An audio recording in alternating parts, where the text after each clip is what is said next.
Good afternoon. চলে এসেছি তোমাদের সামনে। আজকে সকাল থেকে আসিনি, আজকে এখন 3টে বাজে। এখন আসলাম তোমাদের সামনে। ভাবলাম, প্রথমে ভেবেছিলাম আসবো না নতুন ব্লগ নিয়ে, তারপরে ভাবলাম না, একবার আসি, একটা জায়গায় যাচ্ছি তো তোমাদের দেখাবো সেই জায়গাটা। আর তোমরা সবাই কেমন আছো একটু কমেন্ট করে জানাও, কেমন আছো? আমি মোটামুটি ঠিকই আছি, ভালো মন্দ মিশিয়েই চলছে। খাওয়া দাওয়া কমপ্লিট হয়ে গেছে। এখানে প্রচুর ঠান্ডা পড়েছে, যদিও আজকে রৌদ্র আছে, আজকে রৌদ্র উঠেছে, কিন্তু ঠান্ডাটা যথেষ্টই। মানে বহু বছর ঠান্ডার সময় এখানে থাকি না তো, ঠান্ডার জায়গাতেই বড় হয়েছি ঠিকই আছে, কিন্তু বহু বছর থাকি না বলে এখন বেশ একটু একটু ঠান্ডাতেই কেমন যেন একটু বেশি ফিল হয় আর কি ঠান্ডাটা। আর আমি ঠান্ডাটা মানে যত গরম পড়ুক অসুবিধা নেই, আমার ঠান্ডাটা পড়লে একটু অসুবিধা হয়। ঠিক আছে, চলো থাকো সঙ্গে। চলো বেরিয়ে পড়েছি, যেমনটা তোমাদের বললাম, সঙ্গে থাকো। আর এই যে পুকুরটা দেখো, এই হচ্ছে পুকুর।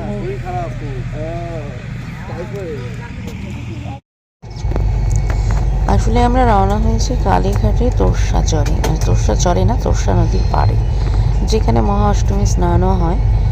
তো সেখানে ছোটোবেলায় অনেকবারই এসেছি দিদার সাথে, মানে আমার দিদু মাসিদের সাথে।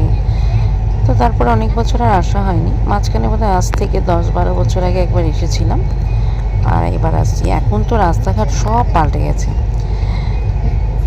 একটা রাস্তা পাকা হয়ে গেছে। আগে তো হেঁটে এই রাস্তাটা দিয়ে হেঁটে যেতে হতো এতটা দূর ঘুরে, আর এখন তো ধরো ওই টোটো হয়েছে, মানে যাতায়াতের সুবিধাটা বেড়েছে সব জায়গাতেই তাই। তো এই রাস্তাটাও দেখতে খুব সুন্দর লাগছিল। তা আমরা পৌঁছে গেছি, পৌঁছে গিয়ে প্রথমেই হচ্ছে মাতৃ দর্শন করে নিলাম। এখানে বাসন্তী মায়ের মন্দির, এই দেখো। যদিও গেলটা দেয়া কলাপসেবলটা টানা হয়েছে, তাই ভালো মতো তুলতে পারলাম না। যাই হোক, মাকে প্রণাম সেরে তারপরে আমরা চলে আসলাম নদীর ঘাটে। এই দেখো কি সুন্দর, মনটা একদম ভরেই যায়। তোরসার স্রোত কিন্তু এখানে তেমনটা নেই, একদম নেই বললেও হবে না।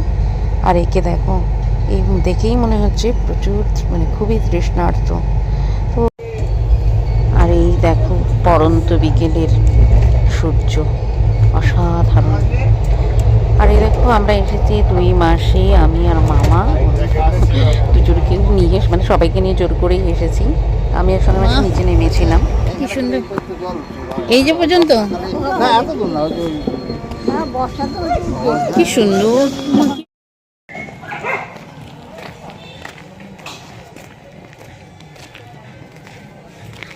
কেমন লাগছে ছোট মাসি? কেমন লাগছে বলো এসে? ভালো লাগছে না বলো? এই জায়গাগুলো দেখো কি ভালো লাগছে, পরিবেশটাই আলাদা। নদী যেখানে থাকে, মানে নদী পাহাড় না বলো, হ্যাঁ সেটা একটা বিয়েই আলাদা লাগে না, একটা গ্রাম্য ভাবনা সুন্দর লাগে সেটাই।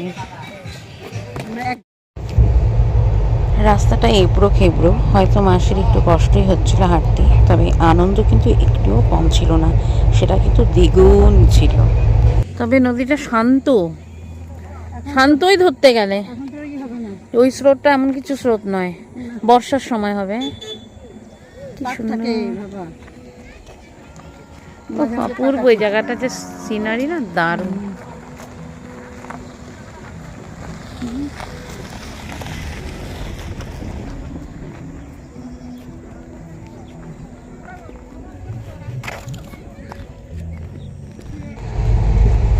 নদীর ধার ঘেঁষে এই ছবিটা তোলার চেষ্টা করছিলাম, তবে কলা গাছটার জন্য ছবিটা পুরোপুরি আসতে পারিনি। তবে যেই ছবি এসেছে সেটাও কিন্তু ভীষণ সুন্দর। তো আমরা নিচে নেমেছি, আর এই নদীটা দেখেই সেই গানটা মনে পড়ে গেল। ও নদীরে একটি কথাই শুধু শুধু তোমারই, বলো কোথায় তোমার দেশ, তোমার নেই কি চলার শেষ। অসম্ভব সুন্দর। আর এখানে মানে একটি নৌকা রাখা আছে, সেই নৌকা বিহার যেরকম হয় না সেরকম 50 টাকা 100 টাকা করে পার হেড টিকিট। যদিও আমাদের হাতে সেই সময়টা ছিল না, তাই আমরা এটার ওঠা হয়নি। এটা কত দূর পর্যন্ত ঘোরায়? এটা কত দূর পর্যন্ত ঘোরাবে? এটা 2 থেকে 2.5 কিলোমিটার ঘোরাবে। ও মানে পুরো ওইদিকে চলে যাবে নাকি? আচ্ছা, 100 করে, 50 করে হবে না? আরে তুমি অতক্ষণ ঘুরবা কোথায়? এটা যেদিনকে আবার উপর মধ্যে আমাদের 50% ছাড় দেবে ওদেরকে, ওরা মোবাইলে দিয়ে দেয়। ও এরকম থাকে নাকি?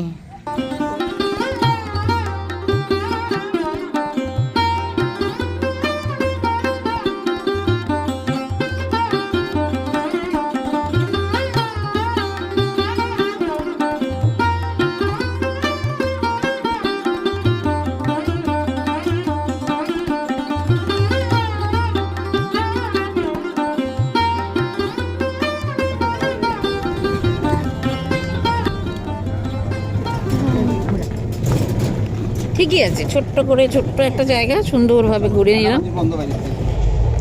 এবার ফেরার পালা। তো ফেরার সময় টোটো পেয়ে গেছি। ওই যে পর্যন্ত আমরা গেছিলাম সেখানে টোটো পাওয়াতে ভালোই হলো, তো ছোটো মাসের একটু কষ্টটা কম হলো। তো একটু করে যখন ফিরছি তখন একদম নদীর ধার দিয়ে সেই ছবিটা তুলে নিলাম। আর দেখতেই পাচ্ছ সব ছোট অল্প বয়সী ছেলে মেয়েদের ভিড়, এটা তো থাকবেই জানা কথা। এখন তো শীতের সময়, হঠাৎ একটুতেই ঠান্ডা পড়ে যায়। এখন হয়তো 4:30টার মতো বাজে, তাতেই মনে হচ্ছে বিকেল গড়িয়ে মানে কুয়াশা পড়ে একাকার অবস্থা। তার জন্য আমরা আর বেশি দেরি করলাম না, আমরা রওনা দিয়ে দিলাম ফেরার পথে। তো অনেকটা রাস্তা, তো সেটাও বেশ ভালো লাগছিল নদীটা দেখতে। ওই জায়গাটা তো পেলাম না, এখন চেঞ্জ করে দিচ্ছে না, যেগুলো যেগুলো করছে এটাও বেশ ভালো হচ্ছে। এখানে গিয়ে বসতে পারে, কথা নেই। এটা রেস্টুরেন্ট তো, মানে এগুলো সব ধাবা আর কি। হ্যাঁ, এর থেকে এরা হচ্ছে ধাবা, খাবার চাবল, ওই দেখো খাওয়া দাওয়ার ব্যবস্থা আছে। এরা ভালো ব্যবস্থা করে।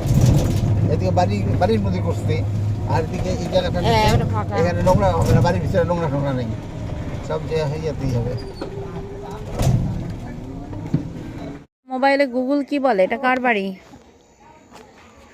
এটা কার বাড়ি? এরা দেবালয়, শিবালয় নাকি? হ্যাঁ, এটা শিবালয়। তো আমরা মোটামুটি 1.5 ঘন্টার মধ্যে বাড়িতে ফিরে এলাম। বেশ ভালো মতোই গেলাম, ভালো মতোই ফিরে চলে এলাম। এক অপূর্ব স্মৃতি নিয়ে, আনন্দ নিয়ে ফিরে এলাম। আবারও জায়গাগুলো কি সুন্দর মায়েরই, এত ভাল লাগে। হ্যাঁ, তো আজকের মতো আপাতত রাখছি। কেমন লাগলো ব্লগটা অবশ্যই কমেন্ট করে জানাবে, আর যদি ভালো থাকে লাইক কমেন্ট শেয়ার করবে, আর সাবস্ক্রাইব করতে ভুলো না কিন্তু। দেখা হবে আরেকটি নতুন ব্লগে।